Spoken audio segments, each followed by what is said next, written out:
하나님과의 만남. 네, 감사합니다. 벌써 2023년하고도 7월을 지나 8월을 향하고 있습니다. 우리 사랑하는 성도님들은 7월, 8월하면 기억나는 것이, 떠오르는 것이 혹시 무엇이 있을까요? 교회 학교는 7월, 8월에 있는 것이 있습니다. 무엇일까요? 네, 여름 성경학교랑 수련회가 있습니다. 우리 성도님들의 어린 시절로 돌아가서 그 수련회 하면 떠오르는 기억들이 있지 않으시나요? 그 목신 전도사님, 그리고 그때 뜨겁게 기도했던 기억들, 뜨겁게 찬양하다가 하나님을 만나고 하나님을 경험했었던 것. 수련회에는 하나님과의 깊은 만남이 있습니다. 저는 믿음의 일대입니다. 아무도, 친척 중에서도 그렇고 가족 중에서도 아무도 예수님을 믿지 않는 가정 중에 태어났습니다. 초등학교 3학년 때 친구가 맛있는 거 주니까 여름 성경학교 가자 그래서 친구를 따라서 여름 성경학교에 갔습니다. 무슨 이유인지 모르겠는데 마음은 뜨거웠고 즐거운 마음들이 많이 들었습니다. 그때 선생님이 한 분 계셨는데 그 이름이 좀 특이하셔서 아직도 이름을 기억합니다. 김국수 선생님. 근데 그 선생님의 그 성함이 아니라 그 선생님의 모습이 지금도 기억나는 이유는, 제가 교회를 딱 오면 선생님이 항상 얘기했습니다. 와, 사랑스러운 원철아. 그럴 때 그 따뜻함이 느껴지고, 그 선생님은 편지를 많이 써줬습니다. 그러면서 편지도 쓰시고 카드도 쓰시면서 이런 이야기를 했었습니다. 이건 원철이 너만을 위해서 내가 쓰는 편지야. 알고 보니까 다 썼더라고요. 네, 하지만 그럼에도 불구하고 그 따뜻함이 감동이 되어서 열심히 교회를 나갔습니다. 근데 교회를 열심히 나가는데 이러한 이야기를 들었습니다.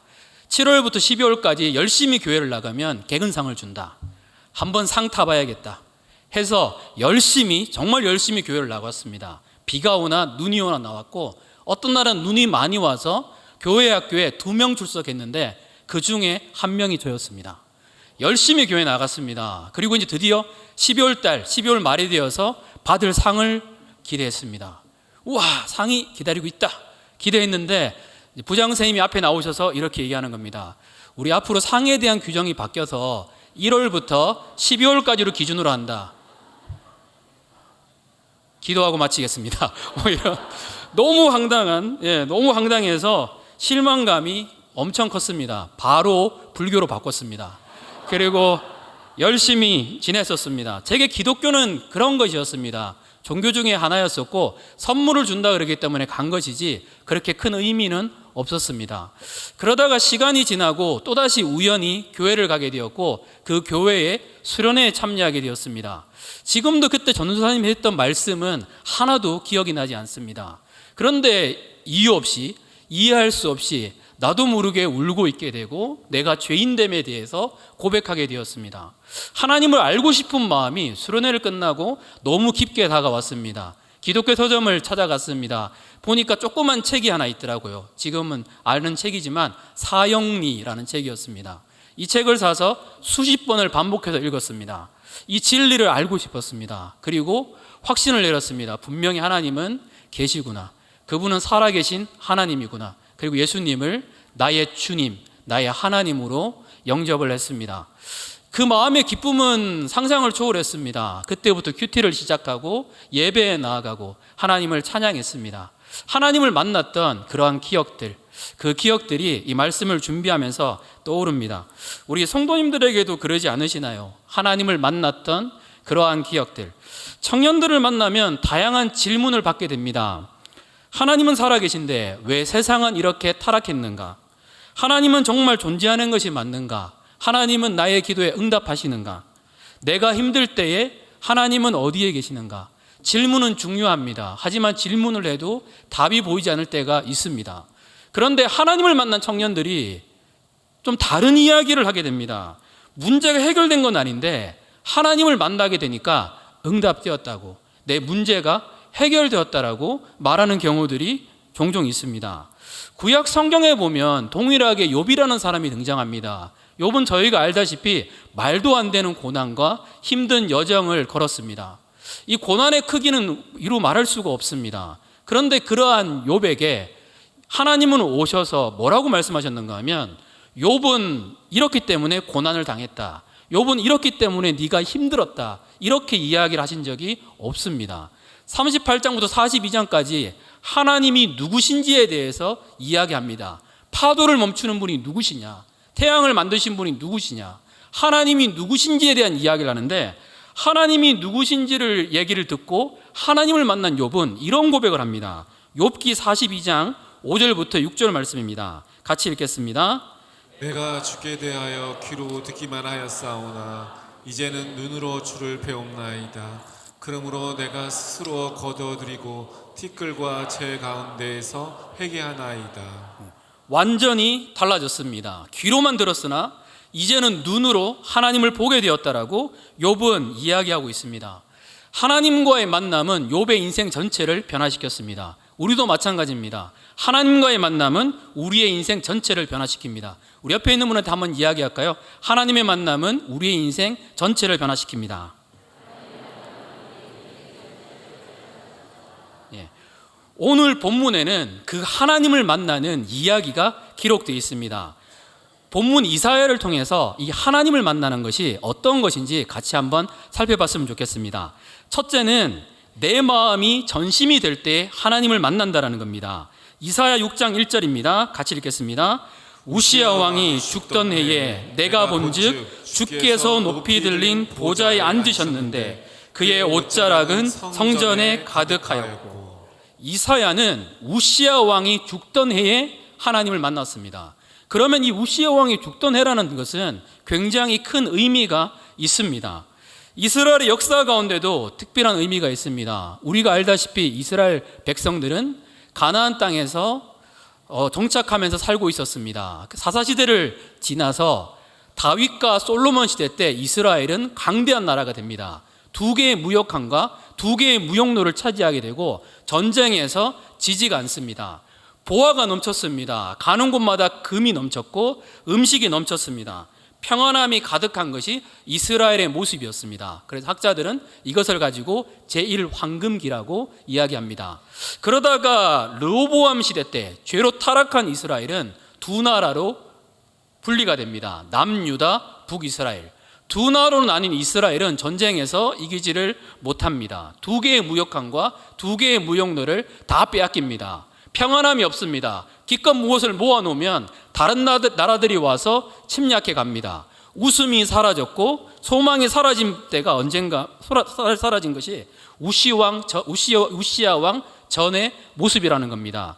그런데 이것이 우시 왕 때에 들어오면 바뀌게 됩니다. 우시 왕 때 다시 2개의 무역함과 2개의 무역로를 차지하고 적과 싸워서 이 전쟁에서 이기게 됩니다. 특히 암몬이라는 나라는 조공을 받을 만큼 이스라엘은 강대해집니다. 풍요로움이 다시 찾아왔습니다. 그래서 학자들은 이것을 제2황금기라고 말하고 있습니다. 우시야는 이스라엘 백성들에게 이런 의미였습니다. 우리의 산성, 우리의 보호막, 우시야만 있으면 되겠다. 우시야는 우리의 소망과 같은 존재다. 그런데 오늘 본문이 뭐라고 얘기할까요? 우시야 왕이 죽던 해에 이스라엘의 백성들의 마음이 어떤 마음이 들까요? 다시 소망이 사라집니다. 두려움밖에 보이지가 않습니다. 그때의 이사야는 눈을 보니까 우시야 왕이 죽던 후가 되니까 눈을 들어보니까 누구를 볼까요? 보좌 위에 앉아서 다스리는 분이 우시야 왕이 아니라 우리 주 하나님이라는 것들을 보게 된다라는 겁니다.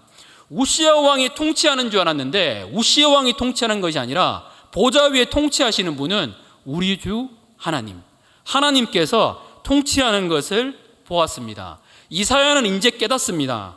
이제 우시야 왕이 죽고 나서야, 내가 의지했던 우시야 왕이 무너지고 난 다음에서야 이제 진짜 하나님을 보게 되고 온 마음을 다해 하나님을 찾게 되고 하나님을 만납니다. 혹시 우리에게도 이러한 우시야가 있지 않나요? 하나님보다 내 삶 속에 더 높아진 거, 내가 힘들고 어려우면 찾는 것이 하나님이 아니라 내가 늘 가는 곳, 어쩌면 내 삶의 테러와 같은 거, 하나님보다 내가 더 의지하는 우시야가 있지 않나요? 이 우시야가 무너졌을 때에 이사야가 하나님을 만난 것처럼 우리도 우시야가 아니라 하나님이 우리가 의지가 될 때 전심으로 하나님을 찾게 되고 하나님을 만나게 됩니다. 김동호 목사님은 로마서 이야기에서 이렇게 이야기합니다. 저에게는 정말 의지가 되고 힘이 된 분이 계십니다. 고 임택진 목사님이라고 이야기를 합니다. 초등학교 2학년 때부터 그 교회에서 살았었고 신학대학원도 졸업했고 전도사 그리고 부목사까지 그곳에서 했었습니다. 그때 그 목사님이 김동호 목사님에게 이런 이야기를 많이 했습니다. 너는 내 아들과 같은 목사야. 목사님의 마음속에서 목사님을 향한 신뢰가 굉장히 컸었습니다. 어느 날 그 목사님이 설교하시다가 혈압이 올라서 단에서 쓰러지셨습니다. 간절히 기도했습니다. 하나님, 우리 목사님 치료해 주세요. 간절히 기도하다가 김동호 목사님이 깨닫습니다. 내가 나도 모르게 하나님의 자리에 우리 목사님이 계셨구나. 하나님을 바라봐야 되는데 내가 목사님을 너무나 의지했구나. 사람을 존중하고 사랑하는 것을 우리가 해야 되지만 하나님 자리에 사람이나 다른 것이 있어서는 안 되는 거였습니다. 그리고 이런 고백을 합니다. 사람 없으면 안 돼, 이것 없으면 안 돼라는 고백을 거두고 이제는 하나님 없으면 안 돼, 하나님만 있으면 돼로 바뀌었습니다. 우리 좀 반말이지만 옆에 있는 분한테 하나님 없으면 안 돼, 하나님만 있으면 되라고 한번 말씀해 주세요. 네, 그 하나님이 전부가 되고 우리의 의지가 되시기를 축복합니다. 두 번째는 무엇일까요? 하나님과의 만남은 우리의 삶에 회개를 불러옵니다. 이사야가 하나님을 만나는 과정을 성경은 이렇게 말합니다. 2절 말씀입니다. 같이 읽겠습니다. 들이 모시고 섰는데 각기 6날개가 있어 그 둘로는 자기 얼굴을 가리었고 그 둘로는 자기의 발을 가리었고 그 둘로는 날며. 그 거룩한 하나님의 모습을 표현합니다. 스랍들이 있습니다. 이 스랍들은 하늘의 사자들을 말합니다. 하나님이 너무 거룩하니까 얼굴을 가릴 수밖에 없습니다. 그 거룩함 가운데 가릴 수밖에 없습니다. 만약에 천사가 이렇게 했다가 이렇게 하는 순간 어떻게 될까요? 바로 우리나 이렇게 하나님을 향해서 이렇게 할 수 있지. 이 얘기할 때 좀 웃을 거라 생각했는데 안 웃어서 앞으로 3부 때는 빼야겠습니다. 네. 그리고 두 날개로는 자기 발을 가리웠습니다. 하나님의 거룩하신 몸가짐 앞에, 하나님의 거룩하심 앞에서 우리는 당연히 발을 가릴 수밖에 없는 존재입니다. 두 날개는 날았습니다. 여호와의 명령에 신속히 실행할 수 있는 상태, 준비 상태를 표현하기 위해서 이런 표현을 보여줍니다. 이 천사들이 뭐라고 이야기할까요? 3절 말씀입니다. 같이 읽겠습니다. 서로 불러 이르되 거룩하다 거룩하다 거룩하다 만군의 여호와여 그의 영광이 온 땅에 충만하도다 하더라. 천사들이 외칩니다. 사람들은 외치지 않는데 천사들이 외칩니다. 거룩하다 거룩하다 거룩하다. 최상급 모든 것을 다해서 하나님의 모습을 표현합니다. 만군의 여호와여 그 영광이 온 땅에 충만하도다. 그 하나님이 이사야에게 임했습니다. 4절 말씀입니다. 6장 4절 같이 읽겠습니다.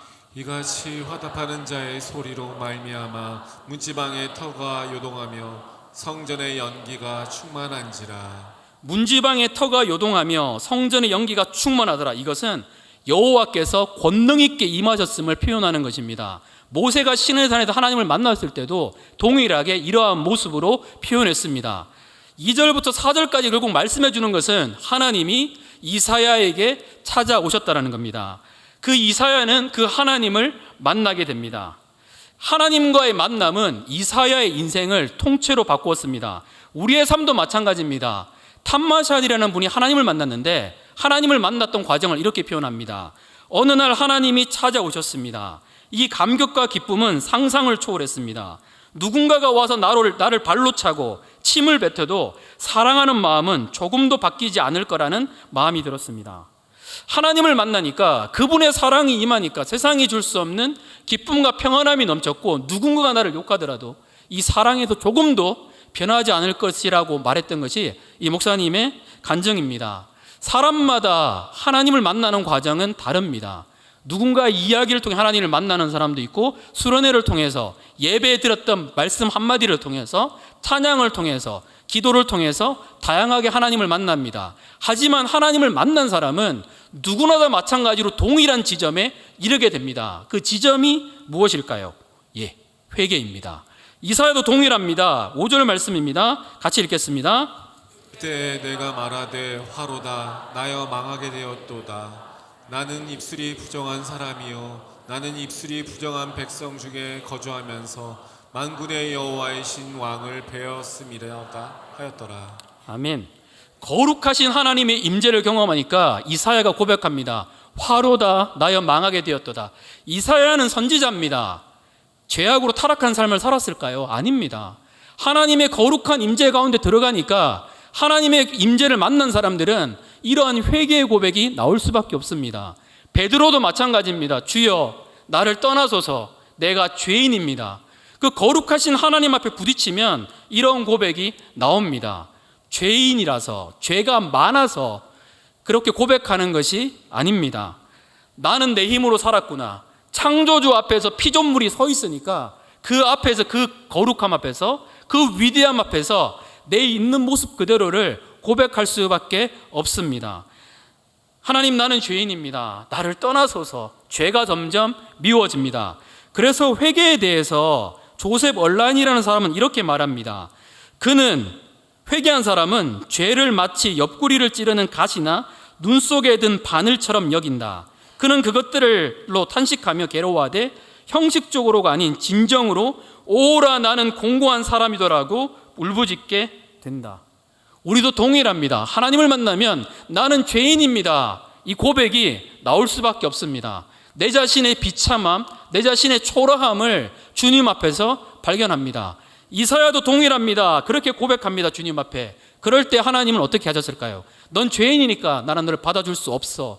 너는 악한 사람이잖아. 이렇게 했을까요? 주님은 이렇게 행동하십니다. 6절 7절 말씀입니다. 같이 읽겠습니다. 그때 그 수랍 중에 하나가 부젓가락으로 제단에서 집은 바 핀 수술 머리에 가지고 내게로 날아와서 그것을 내 입술에 대며 이르되 보라 이것이 내 입에 닿았으니 내 악이 제하여졌고 내 죄가 사하여졌느니라 하더라. 아멘. 내 악이 제하여졌고 내 죄가 사하여졌다라고 말하고 있습니다. 하나님은 이사야의 죄를 깨끗하게 하셨습니다. 이사야를 안아주셨습니다. 이사야의 죄책감을 치료하여 주셨고 용서하여 주셨습니다. 우리는 주님을 만나면 주님 앞에 회개하게 됩니다. 내가 죄인이라고. 그렇게 고백할 때 주님은 어떻게 하실까요? 그래 너는 이렇게 악한 죄인이니까 어쩔 수 없어라고 얘기하실까요? 아닙니다. 주님은 그 따뜻함으로 우리를 있는 모습 그대로 안아주십니다. 여기에 완전한 사랑이 있습니다. 여기에 완벽한 하나님의 사랑이 있습니다. 그 사랑이 있기 때문에 우리는 지금도 이곳에 와서 하나님을 예배하고 하나님을 경배합니다. 우리는 베드로를 알고 있습니다. 베드로는 예수님의 수제자입니다. 그런데 저희가 알다시피 예수님을 3번 부인했습니다. 원어에 따르면 3번 부인은 저주와 비슷하다라고 볼 수 있습니다. 내가 따랐던 분, 내가 사랑했던 분을 베드로가 부인했습니다. 그리고 베드로가 저주했습니다. 우리는 성경에서 봤지만 실제 우리의 모습이라면 어떨까요? 어쩌면 맨날 하나님을 부인하고 살아가는 우리의 모습도 혹시 있지 않을까요? 그때 주님과 눈이 마주치면 주님 못 볼 것 같은 마음 혹시 안 들까요? 베드로가 이렇게 말합니다. 나 물고기 잡으러 가겠다. 이제 다 포기하는 겁니다. 주님이 사람 낳는 어부 된다고 하셨는데 이제는 어떠한 자신도 없고 주님을 따를 힘도 아무것도 없습니다. 그리고 물고기를 잡고 있을 때 요한복음 21장에 기록된 것처럼 예수님은 찾아오십니다. 예수님은 찾아오셔서 베드로에게 무엇을 말씀했던 걸까요? 야, 네가 수제자인데 어떻게 이런 죄를 지었느냐? 너 어떻게 이럴 수 있느냐? 책망한 것이 아니라 베드로를 보고 말씀하십니다. 네가 나를 사랑하느냐? 이 사랑이 세상에 어디에 있는 걸까요? 3번 부인했던 만큼 3번 사랑한다고 고백함을 통해서 베드로의 죄책감과 베드로의 그 아픈 상처를 하나님이 다 치료하여 주십니다. 이 치유된 베드로에게 예수님 말씀하십니다. 너는 나를 따르라. 이제 이 말씀은 예전에 자신 있게 따랐을 때와 완전히 다릅니다. 이제 너는 나를 따르라. 내 힘이 아니라 나를 용서하신, 나를 사랑하신 하나님과의 만난 힘으로 이제 베드로는 예수님을 따르게 됩니다. 우리도 마찬가지입니다. 완전한 사랑이, 완벽한 사랑이 이곳에 있습니다. 하나님의 사랑은 완벽합니다. 우리가 하나님께 나아갈 때 하나님은 외면하는 것이 아니라 반드시 우리를 회복시켜 주시고 새롭게 하십니다. 그래서 자연적으로 나는 죄인입니다. 이 고백이 나올 수밖에 없습니다. 그 하나님을 경험하고 만나시는 우리 성도님들이 되시기를 축복합니다. 마지막 3번째는 하나님과의 만남은 우리에게 소명을 일으킵니다. 이사야는 그 후에 하나님 말씀을 듣습니다. 어떤 말씀일까요? 이사야 6장 8절 말씀입니다. 같이 읽겠습니다. 내가 또 주의 목소리를 들으니 주께서 이르시되 내가 누구를 보내며 누가 우리를 위하여 갈고 하시니 그때 내가 이르되 내가 여기 있나이다 나를 보내소서 하였더니. 아멘. 하나님을 만난 이사야에게 하나님 말씀이 들립니다. 이제 들립니다. 하나님을 만나기 전까지 안 들렸는데 하나님을 만나니까, 이제 하나님 마음을 느끼니까 하나님의 마음이 어디에 있는지가 이제 들립니다. 주님 뭐라고 이야기하실까요? 내가 누구를 보내며 누가 우리를 위하여 갈고, 이렇게 말씀하고 있습니다. 그럴 때 이사야가 어떻게 대답했던 걸까요? 주님, 내가 여기 있습니다. 나를 보내소서.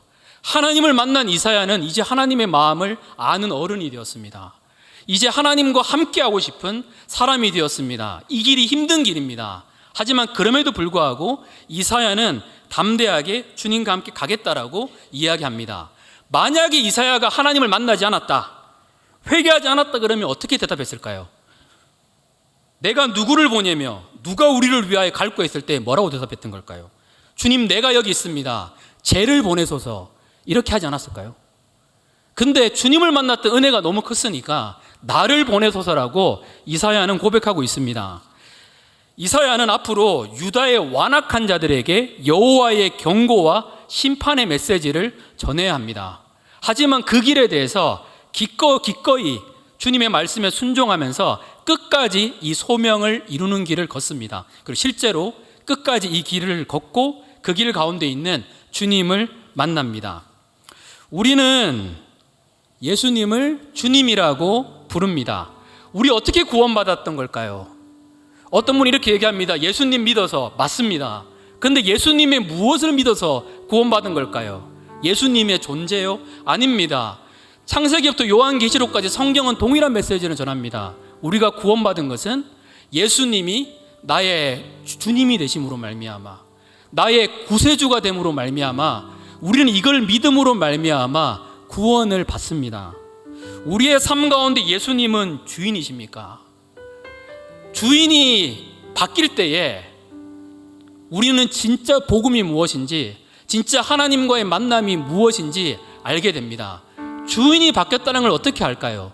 내 인생의 가장 중요한 결정할 때 누가 주인이 되는 걸 보면 주인이 바뀌었는지 안 바뀌었는지 알게 됩니다. 주님을 만나게 되면 주의 말씀에 순종하고 싶습니다. 힘들지 않는다라는 게 아닙니다. 그 길을 걸어도 힘든데 우리 주님의 사랑을 알게 되니까, 이 사랑이 너무 놀랍게 되니까 그 사랑 가운데 반응하게 되고 힘들고 어려워도 주님의 길 가운데 나가게 됩니다. 그리고 이 길 끝에 계신 그 주님을 만나게 됩니다. 우리 사랑하는 성도님들, 언젠가 우리 다 주님 만나거든요. 그럼 주님 만날 때 혹시 하시고 싶은 말씀이 있으실까요? 어떤 말씀 하고 싶으신가요? 청년들이랑 이렇게 질문을 해봤었습니다. 여러분이 지금 하늘나라 간다면 우리 예수님 만나면 무슨 말 하고 싶으세요? 라고 물어봤습니다.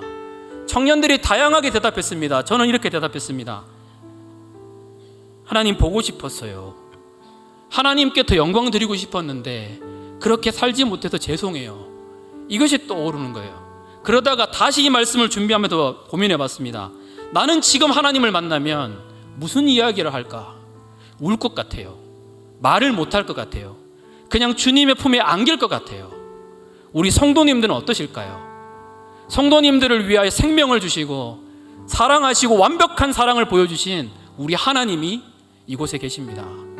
여러분 안에 계셔서 영원토록 떠나지 않으시고 우리 성도님들의 삶을 지키시는 그 하나님이 계십니다. 그 따뜻한 사랑에 안겨서 그 따뜻한 사랑을 경험하면서 이 세상을 승리 가운데 나아가시는 우리 성도님 되시기를 축복합니다.